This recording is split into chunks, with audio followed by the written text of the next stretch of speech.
Assalamualaikum warahmatullahi wabarakatuh. Terima kasih Buya Sakur dan sahabat Wamema TV. Dari apa yang baru saja beliau ungkapkan, sebenarnya ini yang ingin saya sampaikan itu tidak perlu diucapkan, irama cinta yang tidak perlu diucapkan. Ini kami yang hadir di sini tidak perlu diucapkan lagi ya. Karena yang hadir di sini tidak menggunakan bahasa, tetapi hadirnya di sini berarti sudah cinta. Iya, cinta kita kepada tempat ini. Buktinya saja diam saja berarti kan sudah cinta. Lah, yang ingin saya sampaikan juga, kekuatan apa yang lebih hebat antara bahasa cinta dengan bahasa yang diungkapkan dengan yang tidak diungkapkan? Ketika kita datang di sini tidak mengutarakan sebuah ungkapan, sudah datang kok. Tetapi di dalam Al-Quran itu kan banyak, ada doa Robbana Atina, Robbana Hablana, terus itu kan diungkapkan. Bahkan ud'uni astajib lakum, berdoalah. Berarti berdoa ini kekuatannya mana yang lebih utama? Ketika kita cinta pada Allah, apakah perlu diungkapkan dengan ungkapan yang begini-begini? Tetapi ya punten ini Buya, biasanya kalau orang yang banyak mengungkapkan sebuah kata-kata, ini kayaknya dalam klasifikasi itu sangat sedikit sekali. Tetapi yang lebih utama, yang lebih banyak justru orang yang mengungkapkan dengan bahasa yang tidak perlu diungkapkan. Dan ini adalah kadarnya lebih besar. Seperti kita praktek dalam kehidupan sehari-hari, kita sholat dan sebagainya. Tetapi di situ ada perintah Robbana Hablana, Robbana Atina, dengan bahasa-bahasa yang harus diungkapkan. Ini sebetulnya kesimpulan pada malam ini, cinta kita pada Allah bahwa dengan bahasa yang tidak diungkapkan lebih banyak kita kerjakan daripada bahasa yang diungkapkan. Kemudian yang kedua, ini punten agak kesana sedikit. Kalau memang kita adalah cinta pada Allah dengan bahasa yang tidak perlu diungkapkan, lalu dengan konsep yang ada yang sekarang ini sedang beredar, ini adalah ketuhanan yang berkebudayaan, Buya. Itu saya mohon penjelasan, yang dimasukkan seperti itu saya kurang paham. Itu saja yang perlu saya sampaikan. Assalamualaikum warahmatullahi wabarakatuh. Nanti pada akhirnya doa-doamu itu yang ditangkap oleh Tuhan, bukan yang diucapkan oleh mulutmu, tapi yang dikatakan oleh hatimu. Ya, semuanya minggir. Yauma la yanfa'u malu wala banun, harta kita, anak kita, jasa kita, semuanya minggir. Illa man atallaha biqalbin salim, kecuali orang yang datang menghadap Allah dengan membawa hati yang baik. Apa yang kita ucapkan itu sebetulnya hanya berupa self suggestion. Kita melakukan reprogramming terhadap emosi kita, juga kita harus mengucapkannya. Itu untuk memberikan sugesti sendiri untuk kita sendiri. Aku bisa, aku mampu. Ini kecil, aku sanggup mengatasinya. Mengapa aku harus kalah?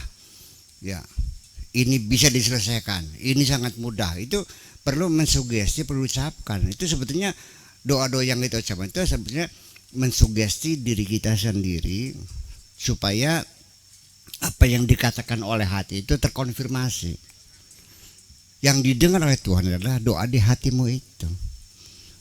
Banyak orang datang kepada saya minta lancar rezeki, dagangnya laris, Buya minta doanya buat sanggup ibadah. Bohong. Setelah dia kaya malah sembayangnya morat marit kok. Iya kan, lupa menghitung dagangannya aja. Jadi lebih baik jujur aja. Saya pengen kaya, selesai. Allah lebih suka kejujuran daripada ngomong indah-indah kok. Kalau bilang aja mau naik pangkat, bilang aja kaya, ya kan gitu. Jadi artinya seringkali kita sendiri apa yang kita katakan itu banyak yang tidak disuruh oleh hati kita. Ada orderan dari pihak lain. Medsos ini banyak orang yang medsos itu bukan kata karena disuruh orang. Hanya mendapatkan imbalan. Iya kan?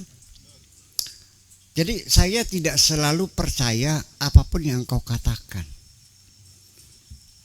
Gini, terima kasih, ucapan indah. Tapi kapan dikatakannya? Ketika anak minta uang 10.000, kita kasih 5.000, dia maksa tetap nggak bisa. Juga makasih sambil mengkel. Ya kan, kita beli bawang 5 kilo, nggak ada imbuhnya nih. Pas 5 kilonya, masa 5 kilo nggak ada teman? Ya deh, ambil ini, bro. Ternyata bawang bosok semuanya, makasih. Semuanya juga lain. Jadi bukan terima kasih mulutmu. Seorang perempuan yang mengatakan I love you kepada saya, gombal tuh semuanya.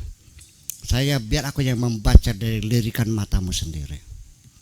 Ya itu lebih pasti. Saya tahu kok mata perempuan yang mencintaiku, saya tahu kok. Ya tidak bisa dibohongi. Dan itu kan, nah tapi kita kan kadang-kadang kurang belajar tentang gestur tubuh, body language. Itu penting sekali. Bahkan sesungguhnya dari gerak seseorang saja itu wataknya sudah bisa kita baca kok tanpa berkomentar.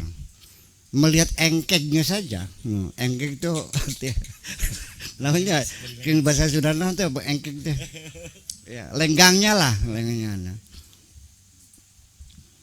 Kalau orang berjalan ini setiap minggu ganti sendal, kenapa?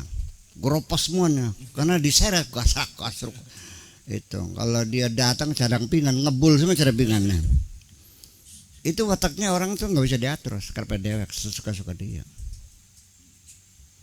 Kalau orang jalannya itu perlahan-lahan, topongnya ambles, pelan-pelan sambil gendong tangan gitu, tekluk cules. Kalau orang berjalannya sambil tilongnya, itu mata keranjang tuh. Iya. Kalau orang jalannya kayak tentara, cepat tenggelam. Wah, ini orang tangkas ini orang. Dari geraknya saja, dari cara ngomongnya, cara duduknya saja. Itu semuanya itu sudah menerjemahkan pribadi dia, nggak bisa dibohongi. Iya, nggak usah bohong. Semua gerak tanganmu, gerak matamu, diammu, semua itu punya arti. Itu komunikasi kita kan sudah seharusnya kan seperti itu. Kalau menunggu verbal, ya bodoh kamu nih. Iya, sebab ucapan sendiri itu bisa menimbulkan penafsiran berbeda-beda. Oke, saya cerita gini. Lee Kuan Yew itu pernah ketemu dengan Pak Harto. Kalau nggak salah masalahnya mereka nyedot pasir putih dari Kepri tuh untuk mungkin Bapak lagi jadi Kapolda situ ya berarti ya. Itu disedot buat reklamasi yang ada di ini. Pak Harto kan keberatan. Masa pasir kita dijual buat ini orang. Jadi dia bilang, "Baik, misalnya Lee Kuan Yew, nanti saya mau pikir-pikir dulu." Itu ceritanya. Setelah setahun itu ada nota diplomatik dari Singapura menagih janji presiden. Bagaimana presiden kamu ini janji kok nggak ada ujung pangkalnya? Lah, Pak Menterinya ke Pak Harto ini, Pak Bapak pernah janji apa? Masalah itu enggak. Lah dicek ini gimana ini? Jadi interpreternya diundang sama rekaman diundang, nggak ada janji. Rupanya Pak Harto bilangnya nanti saya pikir-pikir dulu. Akhirnya terpaksa kita bikin nota lagi kepada Kemlu di Singapura. Yang dimaksudkan Pak Harto itu kalimatnya saya pikir-pikir dulu. Itu menurut tradisi bahasa Jawa itu menolak secara halus. Oh begitu. Iya kan? Nanti besok ke rumah ya, insya Allah. Insya Allah apabila berkehendak. Dulu Wala taqulu inni fa'ilun dzalika qadan bal qulu insya Allah. Jangan mengatakan pasti. Ini Al-Quran. Katakan insya Allah, itu komitmen saya akan datang apabila Allah mengizinkan. Tapi sehari-hari insya Allah itu artinya nggak datang. Ini bahasanya tidak semudah itu. Iya, karena kita baru, iya mungkin orang nggak sadar. Ini dalam psikolinguistik, bahwa kita dalam wilayah psikolinguistik itu yang kita lihat bukan verbalnya, tapi maksud tujuan sang pembicara. Nah ini yang menjadi gawat. Yang berbicara Allah, orang sudah langsung menafsirkan, berebut bertengkar menafsirkan masing-masing. Ketika orang menafsirkan firman Tuhan, tentu sangat subjektif sekali, nggak bisa dipungkiri. Akan diseret kepada ideologinya masing-masing. Yang Mu'tazilah ditafsirkan sesuai dengan arus besar Mu'tazilah. Yang ahli sunnah disesuaikan dengan arus besar sunnah, dan seterusnya. Yang Qadariyah, yang Jabariyah, yang Murjiah. Itulah Al-Quran macam. Masing-masing tidak pernah bertanya apa yang dimaksudkan oleh Allah. Padahal bukan begitu semua. Nah, lalu dari mana kita bisa mengerti bagaimana maksud sang pembicara? Bukan dari verbalnya. Ya, jadi psikolinguistik ini mengajarkan kita untuk memahami satu kalimat. Itu tidak murni hanya verbalnya saja, kalimatnya, tapi juga mimiknya, pandangan matanya, gerak tubuhnya, waktunya, tempatnya. Itu semuanya itu namanya bayang-bayang. Begini. Ini kacamata saya taruh. Ada bayang-bayangnya kan. Ini bahasa kan termasuk bayang-bayangnya. Kita pindahkan kemana bayang-bayangnya? Ya nggak bisa. Kita baru paham kalau membawa seluruh bayang-bayangnya itu nggak bisa bahasa. Selalu diucapkan di beda beda tempat akan beda makna. Diucapkan oleh orang yang berbeda akan beda makna. Pada waktu yang berbeda pula. Yang diajak bicara yang berbeda, maknanya berbeda pula. Jadi pada kondisi psikologis yang berbicara dan yang mendengarkan, itulah menjadi ukuran psikolinguistik itu kemarinnya. Jadi pada akhirnya siapa orang yang paling paham tentang maksud dan tujuan kalimat ini? Yang paling paham adalah orang yang mengenal yang berbicara. Semakin kita mengenal yang bicara, semakin paham akan maksudnya. Jadi siapa yang mengerti Al-Quran, ya orang sudah mengenal Allah dong. Gimana lagi? Makasih. Tadi tentang ketuhanan yang berbudaya itu, Bu ya. Iya, saya sih tidak mengenal namanya Tuhan yang berkebudayaan. Tuhan itu bukan budaya. Al-Quran itu bukan budaya. Kalau tafsir itu budaya. Ya, teks-teks agama, Quran, hadis itu bukan budaya. Fikih itu budaya. Tuhan itu bukan budaya. Sebab kalau budaya kan bisa dibuktikan dengan logika budaya. Sekarang bagaimana Anda bisa membuktikan Tuhan? Tuhan itu tidak bisa dibuktikan dong. Yang percaya Tuhan juga tidak bisa membuktikan keberadaannya. Yang tidak percaya juga tidak bisa membuktikan ketiadaannya. 50-50. Iya, kembali kepada keyakinan. Jadi artinya bahwa Tuhan disifati berkebudayaan, itu menjadi persoalan linguistik yang sangat fatal sekali. Saya mengenanya ketuhanan yang Maha Esa, yang Maha Kuasa, yang Maha Pengasih. Itu semuanya sesuai dengan 99 nama, itu layak kita sebutkan. Sampai kita menyebutkan asma Tuhan. Boleh. Maha penipu boleh, kasih aja Maha. Khairul makirin kan, Maha penipu. Sekar pedewek boleh. Fa'alul lima yurid.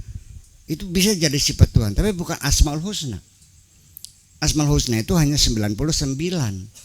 Selain itu ya namanya isim biasa. Seperti gitu, asal diberi maha saja. Kejam, maha kejam, ya benar, nggak masalah. Namanya maha kok biasa. Jadi kalau berkebudayaan, lalu apa korelasi antara budaya dengan Tuhan? Memang Tuhan itu udah masuk dalam wilayah budaya? Tidak. Karena Tuhan itu bukan kreasi manusia. Ya, saya ingin mencoba menafsirkan juga sulit ketemunya ya. Ya, jadi lalu yang balik saya bertanya, maksudnya apa? Ketuhanan diberi sifat yang berkebudayaan, maksudnya apa? Saya nggak tahu juga. Cuma bagi saya Tuhan itu bukan budaya, di luar wilayah kebudayaan. Karena Tuhan itu adalah mutlak kebenarannya. Jadi ya tidak bisa kebudayaan. Kalau mungkin kalau berkemanusiaan ya mungkin itu dekatnya dengan kasih sayang, tapi sebenarnya nggak tahu ya. Itu. Jadi ya, saya nggak bisa menafsirkannya, tapi saya tidak bisa bukan wilayah saya untuk menyalahkan, tapi dalam kajian saya bahwa Tuhan itu bukan budaya. Kalau Tuhan berkebudayaan berarti Tuhan dalam wilayah budaya. Kalau Tuhan dalam kebudayaan ya berarti ya boleh percaya boleh tidak, boleh setuju boleh tidak, dan budaya itu nggak ada yang sama. Di situ jadi persoalan, menjadi polemik besar, dan itu biarkan sajalah orang di Jakarta yang menyelesaikannya. Terima kasih kita.